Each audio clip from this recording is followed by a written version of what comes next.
Hallelujah. ദൈവവചനത്തെ സ്വീകരിക്കുവാൻ കടന്നു വന്നിരിക്കുന്ന എല്ലാവർക്കും നമ്മുടെ കർത്താവായ യേശുവിന്റെ സമാധാനം ആശംസിക്കുകയാണ്. ഏറെ ഒരുക്കമുള്ള ഹൃദയത്തോടെ, വലിയ ആനന്ദത്തോടെ കർത്താവിന്റെ വചനത്തെ സ്വന്തമാക്കുവാനായിട്ട് നമുക്ക് ഒരുങ്ങാം. സാധിക്കുന്ന എല്ലാ ദൈവമക്കളും നിങ്ങൾ വിശുദ്ധ ബൈബിൾ കയ്യിൽ പിടിച്ച് ഒരു ധ്യാനാത്മകമായ രീതിയിൽ വളരെ ആനന്ദത്തോടെ കർത്താവിന്റെ വചനത്തെ സ്വീകരിക്കുവാനായിട്ട് ഒരുങ്ങുക. ഇന്നേ ദിവസം തിരുവചനത്തിലൂടെ പരിശുദ്ധാത്മാവ് നമ്മെ പഠിപ്പിക്കുന്നത് യോഹന്നാൻ ശ്രീ എഴുതിയ സുവിശേഷം 15-ാം അധ്യായം 11-ാമത്തെ തിരുവചനമാണ്. യേശു തന്റെ പ്രിയപ്പെട്ടവരെ നോക്കിക്കൊണ്ട് നമ്മുടെ കർത്താവ് പറഞ്ഞു, ഇത് ഞാൻ നിങ്ങളോട് പറഞ്ഞത് എന്റെ സന്തോഷം നിങ്ങളിൽ കുടികൊള്ളുവാനും അങ്ങനെ നിങ്ങളുടെ സന്തോഷം പൂർണ്ണമാകുവാനും വേണ്ടിയാണ്. ഈ വചനം നമ്മുടെ ജീവിതത്തിൽ, കുടുംബത്തിൽ അഭിഷേകമായി വ്യാപരിക്കുവാൻ ആഗ്രഹിച്ചുകൊണ്ട് ഏറെ താല്പര്യത്തോടെ കർത്താവിന്റെ സാന്നിധ്യത്തിന്റെ മുൻപിൽ നമുക്കായിരിക്കാം. പ്രിയ ദൈവമക്കളെ, നമ്മുടെ കർത്താവ് തന്റെ വചനത്തിലൂടെ നമ്മോട് വിളിച്ചു പറയുകയാണ്, ഞാനിത് നിങ്ങളോട് പറഞ്ഞത് എന്റെ സന്തോഷം നിങ്ങളിൽ കുടികൊള്ളുവാനും അങ്ങനെ നിങ്ങളുടെ സന്തോഷം പൂർണ്ണമാകുവാനാണ്. ദൈവത്തിന്റെ വചനം നമുക്കായി നൽകപ്പെട്ടിരിക്കുന്നത്, വിശുദ്ധ ബൈബിൾ എഴുതപ്പെട്ടിരിക്കുന്നത് തന്നെ നമ്മുടെ സന്തോഷം പൂർണ്ണമാകുവാൻ വേണ്ടിയാണ്. ഈ വചനത്തിൽ രണ്ട് കാര്യങ്ങൾ നമ്മൾ പ്രത്യേകം ശ്രദ്ധിക്കണം. ഒന്ന്, യേശു പറഞ്ഞു എന്റെ സന്തോഷം. രണ്ട്, നിങ്ങളുടെ സന്തോഷം. ഒന്നാമതായി യേശുവിന്റെ സന്തോഷം, രണ്ടാമതായി നമ്മുടെ സന്തോഷം. നിങ്ങളുടെ സന്തോഷം പൂർണ്ണമാകുവാൻ എന്റെ സന്തോഷം നിങ്ങളിൽ കുടികൊള്ളണം. യേശു സന്തോഷിക്കുന്നവന്. നമ്മുടെ കർത്താവ് ആനന്ദത്തിന്റെ ദൈവമാണ്. ഇന്ന് ഒത്തിരിയേറെ മനുഷ്യരുടെ പ്രത്യേകത, അവരവരുടെ ജീവിതത്തിലിട്ട് സന്തോഷിക്കുകയുമില്ല, മറ്റുള്ളവരുടെ സന്തോഷത്തിൽ അവർക്ക് ഇഷ്ടവുമല്ല. മറ്റുള്ളവർ സന്തോഷിക്കുന്നത് കാണുമ്പോൾ സന്തോഷിക്കാനും അവർക്ക് പറ്റത്തില്ല. എന്നാൽ ദൈവത്തിന്റെ വചനം വളരെ വ്യക്തമായി നമുക്ക് വെളിപ്പെടുത്തി തരികയാണ്, നമ്മുടെ കർത്താവ് സന്തോഷിക്കുന്നവനാണ്. അവൻ അനങ്ങാപ്പാറ ദൈവമല്ല, അവൻ ഒരു വികാരവും ഇല്ലാത്തവനല്ല. യേശു സന്തോഷിക്കുന്നവനാ, അവൻ ആനന്ദത്തിന്റെ ദൈവമാ. അതുകൊണ്ട് വിശുദ്ധ വചനം പറയുന്നത്, ഹെബ്രായ പുസ്തകം 12-ാം അധ്യായം 2-ാം വചനത്തിൽ നമുക്ക് കാണുവാൻ പറ്റും, യേശു തനിക്കുണ്ടായിരുന്ന ആനന്ദം ഉപേക്ഷിച്ചു, അപമാനം വകവെക്കാതെ കുരിശ് ക്ഷമയോടെ സ്വീകരിച്ചു.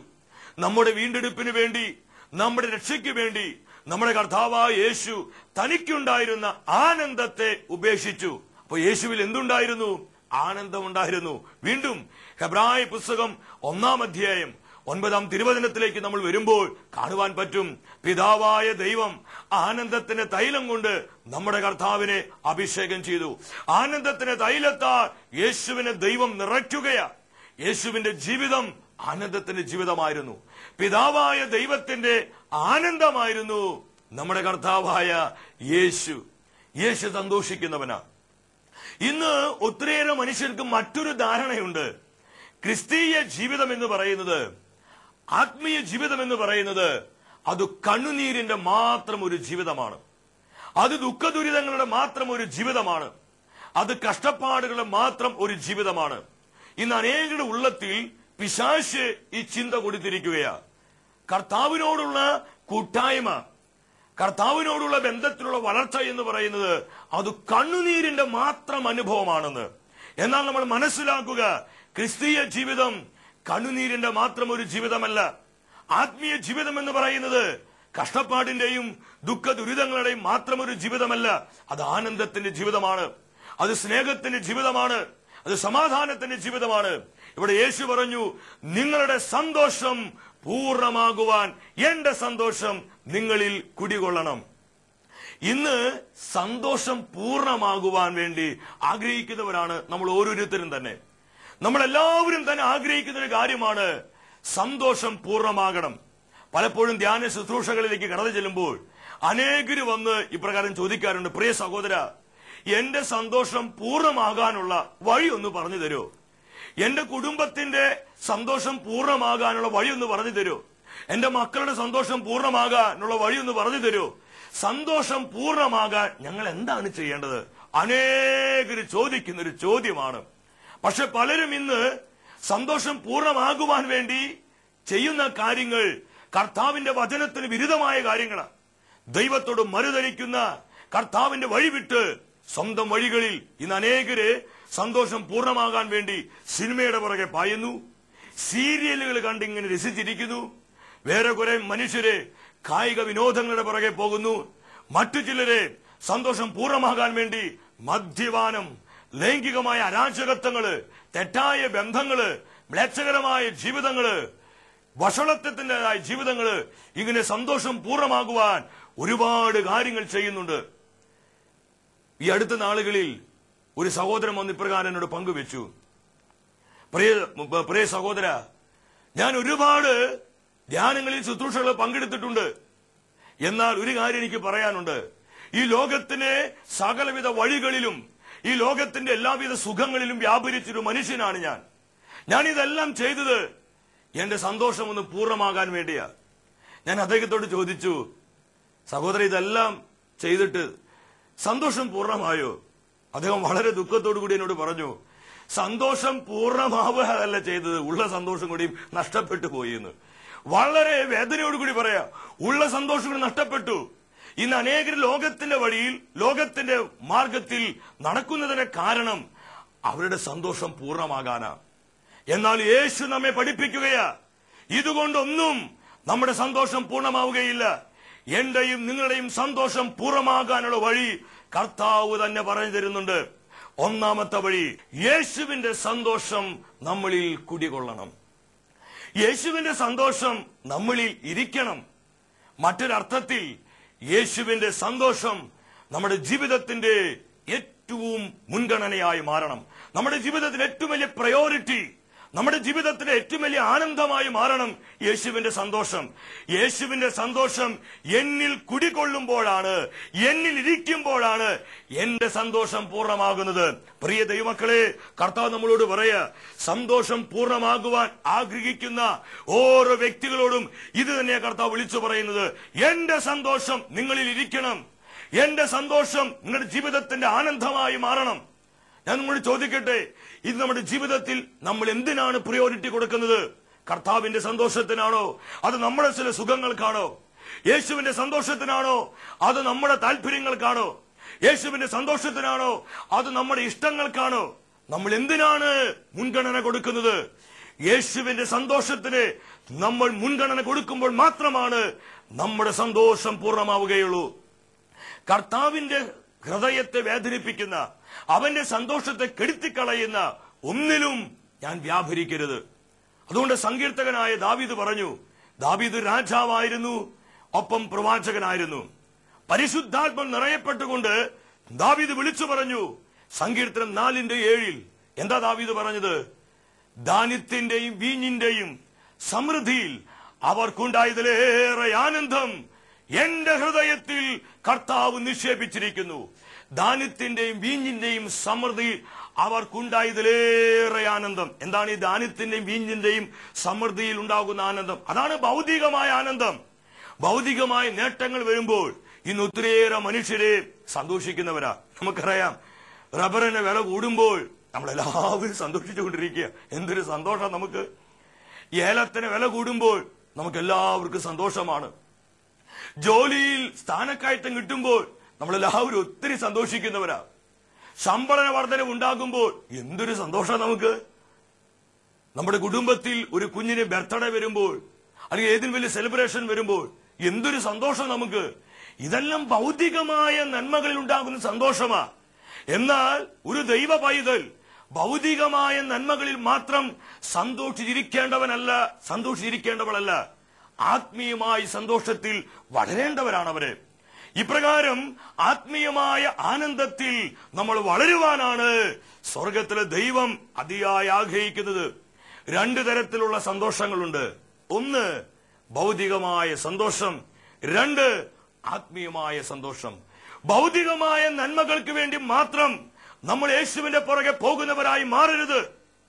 ഇന്ന് ആത്മീയ ജീവിതത്തിൽ സംഭവിച്ചിരിക്കുന്ന ഒരു വലിയ അപകടം എന്ന് പറയുന്നത് ഭൗതികമായ നന്മകൾക്ക് വേണ്ടി മാത്രം കർത്താവിന്റെ പുറകെ പോകുന്ന അവസ്ഥ, കർത്താവിനെ വിളിക്കുന്ന അവസ്ഥ, അവനോട് പ്രാർത്ഥിക്കുന്ന അവസ്ഥ, അവനെ സ്നേഹിക്കുന്ന അവസ്ഥ.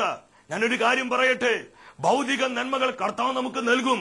എന്നാൽ ഭൗതിക നന്മകളിൽ മാത്രം സന്തോഷിക്കാതെ ആത്മീയമായി സന്തോഷിക്കുവാൻ, ആത്മീയ നന്മകളിൽ ആനന്ദിക്കുന്നവരായി മാറാൻ പ്രിയ ദൈവമക്കളെ, എനിക്കും നിങ്ങൾക്കും സാധ്യമാകണം. ഇതാണ് കർത്താവ് നമ്മിൽ നിന്ന് അതിയായി ആഗ്രഹിക്കുന്നത്. ആത്മീയ സന്തോഷത്തിന്റെ പ്രത്യേകത എന്താ? ഇന്നേക്ക് 2600 വർഷങ്ങൾക്ക് മുമ്പ് ജീവിച്ച പ്രവാചകനായ ഹബക്കുക്ക് പരിശുദ്ധാത്മാവിനാൽ നിറയപ്പെട്ട് ആത്മീയ സന്തോഷത്തിന്റെ പ്രത്യേകത എന്താന്ന് പറയുന്നുണ്ട്. ആത്മീയ സന്തോഷത്തിന്റെ മാനദണ്ഡം എന്താ? പ്രവാചകൻ പറഞ്ഞു, അത്തിമരങ്ങൾ പൂക്കുന്നില്ലെങ്കിലും. ഹബക്കുക്കിന്റെ പുസ്തകം 3-ാം അധ്യായം 17-ാമത്തെ തിരുവചനം. അവിടെ പ്രവാചകൻ പറയുക, അത്തിമരങ്ങൾ പൂക്കുന്നില്ലെങ്കിലും, മുന്തിരിയിൽ ഫലങ്ങളില്ലെങ്കിലും, ഒലിവുമരത്തിലെ കായകൾ ഇല്ലാതായാലും, വയലുകളിൽ ധാന്യങ്ങൾ വിളയുന്നില്ലെങ്കിലും, ആട്ടിൻകൂട്ടം ആളിയിൽ അറ്റുപോയാലും, കന്നുകാലികൾ തൊഴുത്തിൽ ഇല്ലാതായാലും, ഞാൻ കർത്താവിൽ ആനന്ദിക്കും, ഞാൻ കർത്താവിൽ ഉല്ലസിക്കും. ഈ വചനം ഒരു സ്ഥലത്ത് പ്രഘോഷിച്ചപ്പോൾ ഒരു സഹോദരൻ വന്നിട്ട് എന്നോട് പറഞ്ഞു, അല്ല, അപ്പൊ കർത്താവിന്റെ സ്നേഹത്തിലേക്ക് വന്നു കഴിഞ്ഞാൽ, യേശുക്രിസ്തുവിനെ ഒരു വ്യക്തി സ്വന്തമാക്കി കഴിഞ്ഞാൽ എല്ലാം നഷ്ടപ്പെടും, അത്തിമരം പൂക്കില്ല എന്നാണ് നിങ്ങൾ പറയുന്നത്? ആടുകളൊക്കെ ചത്തുപോകുമെന്നാണ് പറയുന്നത്? സകല കാർഷിക വിളകളും നശിച്ചു പോകുമെന്നാണ് താങ്കൾ പറയുന്നത്? എന്താ ഈ വചനം പറയുന്നത്? അത്തിമരം പൂക്കുകയില്ല എന്നല്ല വചനം പറയുന്നത്. അത്തിമരം പൂക്കുന്നില്ലെങ്കിലും, ഇല്ലെങ്കിലും, ശ്രദ്ധിക്കണം, അത് ആട്ടിൻ ശാലയിൽ ആട്ടിൻകൂട്ടം അറ്റുപോയാലും മുന്തിരിയിലെ മുന്തിരികൾ ഫലങ്ങൾ തന്നില്ലെങ്കിലും ഞാൻ കർത്താവിൽ ആനന്ദിക്കും. കാരണം അത്തിമരം പൂക്കുന്നതോ പൂക്കാതിരിക്കുന്നതിലോ അല്ല എന്റെ ആനന്ദം. എന്റെ ആനന്ദം എന്റെ കർത്താവിലാണ്. എന്റെ ആനന്ദം അവന്റെ വചനത്തിലാണ്. എന്റെ ആനന്ദം അവന്റെ നന്മകളിലാണ്. ഹല്ലേലൂയ. ആയിരിക്കണം ആത്മീയമായ സന്തോഷത്തിന്റെ മാനദണ്ഡം എന്ന് പറയുന്നത്. നമ്മൾ ഈ കാര്യം യഥാർത്ഥത്തിൽ ഗ്രഹിക്കണം. നമ്മൾ ഈ അഭിഷേകം ഏറ്റെടുക്കുവാൻ കർത്താവ് ആഗ്രഹിക്കുകയാ. ഒന്നാമതായി, നമ്മുടെ സന്തോഷം പൂർണ്ണമാകണമെങ്കിൽ യേശുവിന്റെ സന്തോഷം നമ്മളിൽ കുടികൊള്ളണം. യേശുവിന്റെ സന്തോഷം നമ്മുടെ ജീവിതത്തിന്റെ ഏറ്റവും മുൻഗണനയായി മാറണം. രണ്ടാമതായി, നമ്മുടെ സന്തോഷം പൂർണ്ണമാകണമെങ്കിൽ കർത്താവ് പഠിപ്പിക്കുകയാണ്, നമ്മൾ പരിശുദ്ധാത്മാവിനാൽ നയിക്കപ്പെടണം. പരിശുദ്ധാത്മാവിനാൽ നമ്മുടെ ജീവിതങ്ങൾ നയിക്കപ്പെടുമ്പോൾ നമ്മുടെ സന്തോഷം പൂർണ്ണമാകും. പൗലോസിലൂടെ ദൈവാത്മാ പറഞ്ഞു, റോമാ സഭയ്ക്ക് എഴുതിയ ലേഖനം 14-ാം അധ്യായം 17-ാമത്തെ തിരുവചനം. അവിടെ എന്താ വചനം പറയുന്നത്? ദൈവരാജ്യം എന്നാൽ ഭക്ഷണമോ പാനീയമോ അല്ല, പ്രത്യുത നീതിയും സമാധാനവും പരിശുദ്ധാത്മാവിലുള്ള സന്തോഷവും അത്രേ. ആത്മാവിലുള്ള ആനന്ദമാണ് ദൈവരാജ്യം എന്ന് പറയുന്നത്. ആരെല്ലാം പരിശുദ്ധാത്മാവിനാൽ നയിക്കപ്പെടുന്നുവോ അവരുടെ എല്ലാം ജീവിതത്തിൽ സന്തോഷം പൂർണ്ണമാകും. അവരുടെ കുടുംബത്തിലെ സന്തോഷം പൂർണ്ണമാകും. അവരുടെ മക്കളുടെ ജീവിതത്തിൽ സന്തോഷം പൂർണ്ണമാകും. ആത്മാവിനെ നയിക്കപ്പെടുക. നമ്മുടെ കർത്താവിന്റെ ജീവിതത്തിലേക്ക് നിങ്ങൾ നോക്ക്. എന്താ യേശുവിനെ കുറിച്ച് വചനം പറയുന്നത്? യേശു പരിശുദ്ധാത്മാവിനാൽ നയിക്കപ്പെട്ടു. Led by the Spirit. അവൻ ആത്മാവിനാൽ നയിക്കപ്പെട്ടു. യേശു പരിശുദ്ധാത്മാവിനാൽ നയിക്കപ്പെട്ടതുകൊണ്ട് യേശുവിന്റെ ജീവിതത്തിന്റെ പ്രത്യേകത എന്തായിരുന്നു? ലൂക്കായുടെ സുവിശേഷം 10-ാം അധ്യായം 21-ാം തിരുവചനത്തിൽ നമുക്ക് കാണുവാൻ പറ്റും. നമ്മുടെ കർത്താവ് പരിശുദ്ധാത്മാവിൽ നിറഞ്ഞുകൊണ്ട്, യേശു ആത്മാവിൽ ആനന്ദിച്ചുകൊണ്ട് വലിയ സ്വരത്തിൽ ഉദ്ഘോഷിച്ചു, പിതാവേ, ഇവ ജ്ഞാനികളിൽ നിന്നും ബുദ്ധിമാന്മാരിൽ നിന്നും മറച്ചുവെച്ച് നീ ശിശുക്കൾക്ക് വെളിപ്പെടുത്തിയല്ലോ. അതേ പിതാവേ, അതായിരുന്നു നിന്റെ തിരുവുള്ളം. ആത്മാവിൽ തുള്ളിച്ചാടി പരിശുദ്ധാത്മാവിന്റെ ആനന്ദത്തിൽ നിറഞ്ഞ് യേശു ഉദ്ഘോഷിക്കുകയാണ്, പിതാവേ, നീ ജ്ഞാനികളിൽ നിന്നും ബുദ്ധിമാന്മാരിൽ നിന്ന് മറച്ച് ഈ കാര്യങ്ങൾ ശിശുക്കൾക്ക് വെളിപ്പെടുത്തിയല്ലോ. Joy of the Holy Spirit. പരിശുദ്ധാത്മാവിന്റെ ആനന്ദം, ആത്മാവിന്റെ ആനന്ദം. പ്രിയ ദൈവമക്കളെ, ശ്രദ്ധിക്കുക. ഒരു വ്യക്തി പരിശുദ്ധാത്മാവിനാൽ നയിക്കപ്പെടുമ്പോൾ, ഒരു കുടുംബം പരിശുദ്ധാത്മാവിനാൽ നയിക്കപ്പെടുമ്പോൾ, ഒരു കൂട്ടായ്മ പരിശുദ്ധാത്മാവിൽ നയിക്കപ്പെടുമ്പോൾ, ഒരു സമൂഹം പരിശുദ്ധാത്മാവിൽ നയിക്കപ്പെടുമ്പോൾ അവരുടെ സന്തോഷം പൂർണ്ണമാകുന്നു. ഹല്ലേലൂയ. ഇത് എത്ര പേർക്ക് മനസ്സിലാകുന്നുണ്ട്? അഭിഷേകത്തോടെ കർത്താവിനെ സ്തോത്രം ചെയ്യേ. പരിശുദ്ധ അമ്മയ്ക്ക് ഇത് തന്നെ പറയാനുള്ളത്. പരിശുദ്ധ അമ്മ പരിശുദ്ധാത്മാവിൽ നയിക്കപ്പെട്ടു. അതുകൊണ്ട് എന്ത് സംഭവിച്ചു? ലൂക്കായുടെ സുവിശേഷം 1-ാം അധ്യായം 47-ാം വചനത്തിൽ പരിശുദ്ധാത്മാവിൽ നിറഞ്ഞ് അമ്മ ഉദ്ഘോഷിച്ചു, എന്റെ ചിത്തം എന്റെ രക്ഷകനായ ദൈവത്തിൽ ആനന്ദിക്കുന്നു. എന്റെ മനസ്സ് എപ്പോഴും എന്റെ കർത്താവിൽ ആനന്ദിക്കുന്നു. മൂന്നാമതായി നമ്മുടെ സന്തോഷം പൂർണ്ണമാകുവാൻ കർത്താവ് പറഞ്ഞു തരികയാണ്. കർത്താവിന്റെ സാന്നിധ്യം നമ്മൾ അനുഭവിക്കാൻ തുടങ്ങുമ്പോൾ നമ്മുടെ സന്തോഷം പൂർണ്ണമാകും. ആരെല്ലാം ദൈവത്തിന്റെ സാന്നിധ്യം അനുഭവിച്ചുവോ അവരുടെ എല്ലാം സന്തോഷം പൂർണ്ണമായി.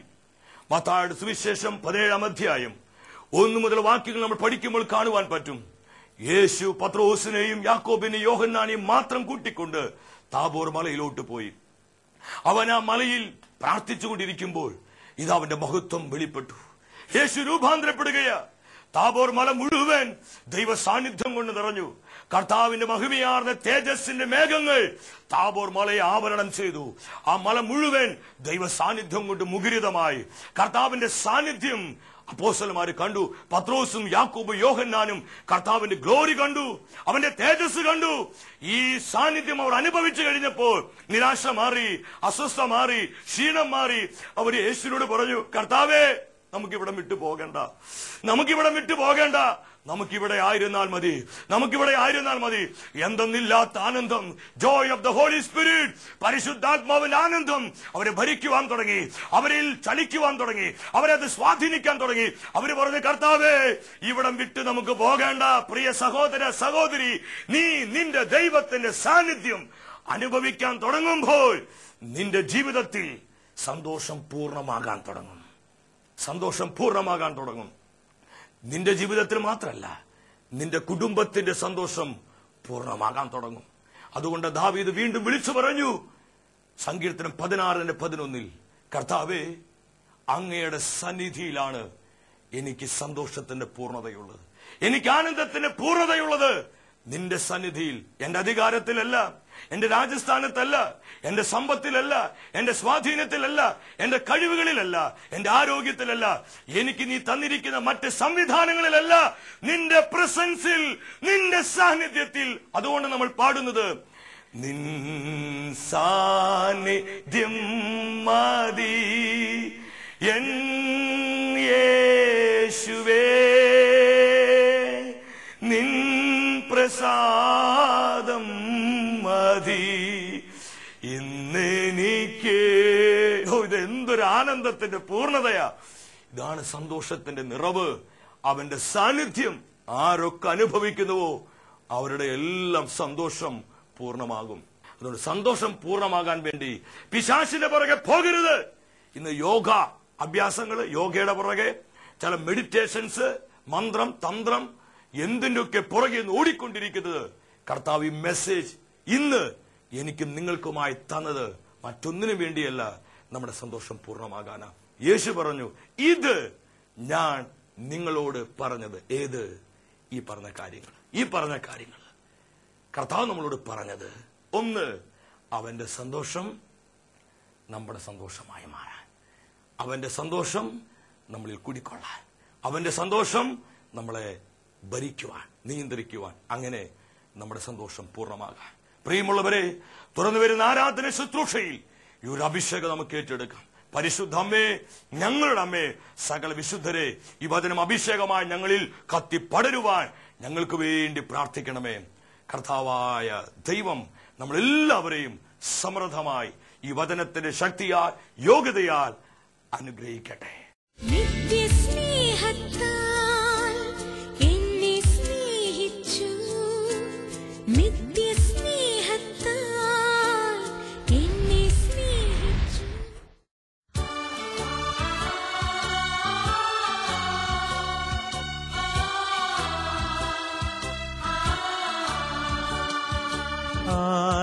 ആരാധിച്ചിടുന്നേഴ ഞാൻ ആശയാർന്നങ്ങയെ,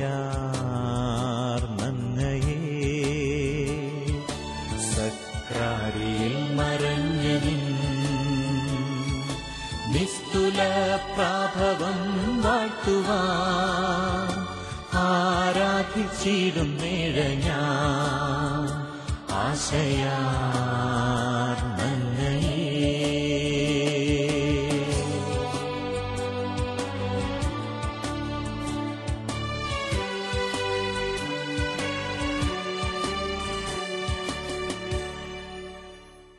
പരിശുദ്ധരിൽ പരിശുദ്ധനായ കർത്താവിന്റെ മുൻപിൽ നമ്മൾ കടന്നു വന്നിരിക്കുകയാണ്. ദിവ്യകാരുണ്യ ആരാധനയിലൂടെ കർത്താവ് ഇന്ന് നമ്മുടെ ജീവിതത്തിൽ വ്യക്തിപരമായി ഇടപെടുകയാണ്. നമ്മുടെ കുടുംബങ്ങളിലേക്ക് കർത്താവിന്റെ സാന്നിധ്യം വ്യാപരിക്കുകയാണ്. തിരുവചനത്തിലൂടെ ദൈവത്തിന്റെ ആത്മാവ് നമ്മളെ പഠിപ്പിച്ചു നമ്മുടെ സന്തോഷം പൂർണ്ണമാകുവാൻ നമ്മൾ എന്താണ് ചെയ്യേണ്ടതെന്ന്. ഈ തിരുവചന സന്ദേശത്തെ ഓർത്ത് ഏറെ ആനന്ദത്തോടെ നമുക്ക് കർത്താവിന് നന്ദി പറയാം. നമ്മുടെ സന്തോഷത്തിന്റെ പൂർണ്ണത എന്ന് പറയുന്നത് നമ്മുടെ കർത്താവായ യേശുവ. നമ്മുടെ സന്തോഷത്തെ പൂർണ്ണമാക്കാൻ കഴിവുള്ളവന്റെ മുൻപിലാണ് ഞാനും നിങ്ങളും ഇപ്പോൾ കടന്നു വന്നിരിക്കുന്നത്. ദിവ്യകാരുണ്യത്തിലേക്ക് നമുക്ക് വിശ്വാസത്തോടെ നോക്കാം. ഇതാ നമ്മുടെ കർത്താവിന്റെ സജീവമായ സാന്നിധ്യം ഈ ദിവ്യകാരുണ്യത്തിലുണ്ട്. ഈ ആരാധനയുടെ നിമിഷങ്ങളിൽ നമ്മുടെ ജീവിതത്തിന്റെ സമസ്ത മേഖലകളിലേക്കും അവന്റെ കൃപയുടെ സമൃദ്ധി ധാരാളമായി ഒഴുകപ്പെടുകയാണ്. കർത്താവ് തന്റെ ആനന്ദത്തിന്റെ അഭിഷേകത്താൽ നമ്മെ ഓരോരുത്തരും നിറച്ചുകൊണ്ടിരിക്കുകയാണ്. സങ്കീർത്തകനായ ദാവീദ് പറഞ്ഞു, എന്റെ കർത്താവിന്റെ സാന്നിധ്യത്തിന് മുൻപിൽ എനിക്ക് ആനന്ദത്തിന്റെ പൂർണ്ണതയുണ്ട്. യേശുവിലാണ് നമ്മൾ ആനന്ദത്തിന്റെ പൂർണ്ണത അനുഭവിക്കേണ്ടത്. എന്നാൽ ഇന്ന് ഒരുപാട് മനുഷ്യ ഹൃദയങ്ങളിൽ ശത്രുവായ പിശാച് ദുഃഖത്തിന്റെ അടിമത്തം വെച്ച് കർത്താവ് നൽകിയ നന്മകളിലോ കർത്താവ് നൽകിയ കൃപകളിലോ സന്തോഷിക്കാൻ കഴിയാതെ ഇന്ന് ഒരുപാട് ജീവിതങ്ങള് ദുഃഖിതരും നിരാശിതരുമാണ്. ഇതാ ഈ സമയം കർത്താവിന്റെ ശക്തമായ കരം ഈ വിഷയങ്ങളുടെ മേൽ അവൻ നീട്ടിയിരിക്കുകയാണ്. വർഷങ്ങളായി നമ്മുടെ ജീവിതത്തിന്റെ മേലുള്ള സകല ദുഃഖത്തിന്റെ ബന്ധനങ്ങളിൽ നിന്ന് കർത്താവ് നമ്മളെ വിടുവിക്കുകയാണ്. ഇരു കരങ്ങളും കർത്താവിന്റെ മുൻപിലേക്ക് യാചനാപൂർവ്വം നീട്ടിപ്പിടിച്ച് വിശ്വാസത്തോടെ പ്രാർത്ഥിക്കാം. കർത്താവേ, എന്റെ ജീവിതത്തെ പ്രത്യാശ കൊണ്ട് നിറയ്ക്കണമേ. എന്റെ ജീവിതത്തെ സ്വർഗീയ ആനന്ദം കൊണ്ട് നിറയ്ക്കണമേ. എന്റെ ജീവിതത്തെ പരിശുദ്ധാത്മാവിന്റെ സമാധാനം കൊണ്ട് നിറയ്ക്കണമേ. കർത്താവേ, വചനത്തിന്റെ ശക്തിയാൽ ഞങ്ങൾ അഭിഷേകം ചെയ്യണമേ. സ്വർഗീയ ആനന്ദത്താൽ ഞങ്ങൾ അഭിഷേകം ചെയ്യണമേ. സ്വർഗീയ സാന്നിധ്യത്താലും ശക്തിയാലും ഞങ്ങൾ അഭിഷേകം ചെയ്യണമേ. വിശ്വസിച്ച് പ്രാർത്ഥിക്കാം. Hallelujah, hallelujah. സക്രാരിയിൽ മറഞ്ഞ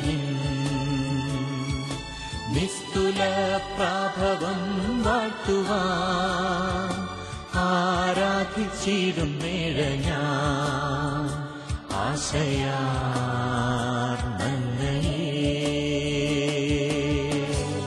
ഞങ്ങൾ വിശ്വാസത്തോടെ പ്രാർത്ഥിക്കുന്നു. ഈ ആരാധന നിമിഷങ്ങളിൽ കർത്താവെ, ഞങ്ങൾ അനുഗ്രഹിച്ചുകൊണ്ടിരിക്കുന്ന കൃപയ്ക്കായിട്ട് നന്ദി പറയുന്നു. തിരു സാന്നിധ്യത്തിനായിട്ട് നന്ദി പറയുന്നു. അനേക ജീവിതങ്ങളെ കർത്താവെ തൊട്ട് അനുഗ്രഹിക്കുന്ന അവിടുത്തെ വലിയ കാരുണ്യത്തോർത്ത് നന്ദി പറയുന്നു. Hallelujah, hallelujah, hallelujah.